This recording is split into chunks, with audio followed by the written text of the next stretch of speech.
नमस्कार मित्रांनो, आज मी आपणास डॉक्टर सर्वपल्ली राधाकृष्णन यांचा देशाभिमान याविषयी गोष्ट सांगणार आहे.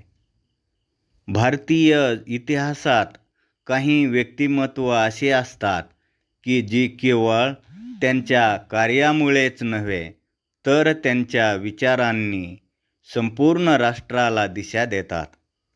सर्वपल्ली राधाकृष्णन हे असेच एक तेजस्वी व्यक्तिमत्व होते. पंडित नेहरूंनी त्यांना भारतीय संस्कृतीचे ज्ञानदूत व राष्ट्राचे वैचारिक नेते असे मानले होते. भारताचे राष्ट्रपती बनल्यानंतर ते इंग्लंड या देशामध्ये गेले होते. इंग्लंडमध्ये पत्रकाराने त्यांना उपरोधाने एक प्रश्न विचारला, भारतीय लोक इतके काळे का असतात?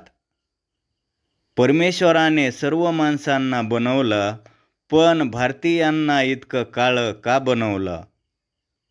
असा प्रश्न डॉक्टर सर्वपल्ली राधाकृष्णन यांना पत्रकाराने विचारला. त्यावेळेस डॉक्टर सर्वपल्ली राधाकृष्णन हसत अतिशय हुशारीने आणि अभिमानाने म्हणाले, माझ्या मित्रा, एकदा परमेश्वराने 3 भाकरी बनवल्या. पहिली भाकरी कच्ची राहिली आणि ती खाऊन इंग्रज पैदा झाले. दुसरी भाकरी करपली आणि ती खाऊन आफ्रिकन तयार झाले. तिसरी भाकरी मात्र कच्चीही राहिली नाही आणि करपली देखील नाही, बरोबर भाजली गेली आणि ती खाऊन भारतीय पैदा झाले. भारतीय लोक काळे नसून सावळे आहेत. सावळ्या माणसांना कॅन्सर होण्याची शक्यता कमी असते असे विज्ञानाने सिद्ध केले आहे, कारण सावळ्या माणसामध्ये मेलेनियनचे प्रमाण एकदम परफेक्ट असते. डॉक्टर राधाकृष्णन म्हणाले, सावळा रंग श्रमाचा आणि सामर्थ्याचा रंग आहे. त्वचेचा रंग माणसाला महान बनवत नाही, तर विचार आणि कृती माणसाला महान बनवते. आम्ही आमच्या रंगाने नव्हे तर आमच्या संस्कृतीने, ज्ञानाने व तत्त्वज्ञानाने ओळखले जातो.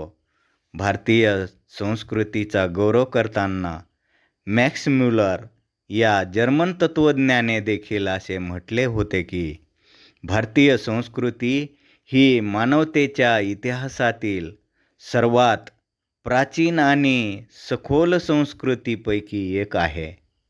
सर्वपल्ली राधाकृष्णन यांचे 17 एप्रिल 1975 रोजी निधन झाले.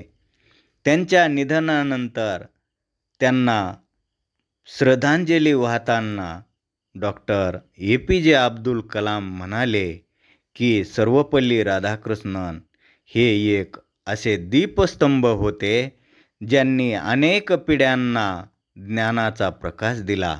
त्यांचं जाणं म्हणजे भारताने आत्मा गमावल्यासारखे आहे. धन्यवाद. व्हिडिओ आवडला तर निश्चित लाईक करा, शेअर करा, कमेंट करा आणि डिटर्मिनेशन चॅनलला सबस्क्राईब करा.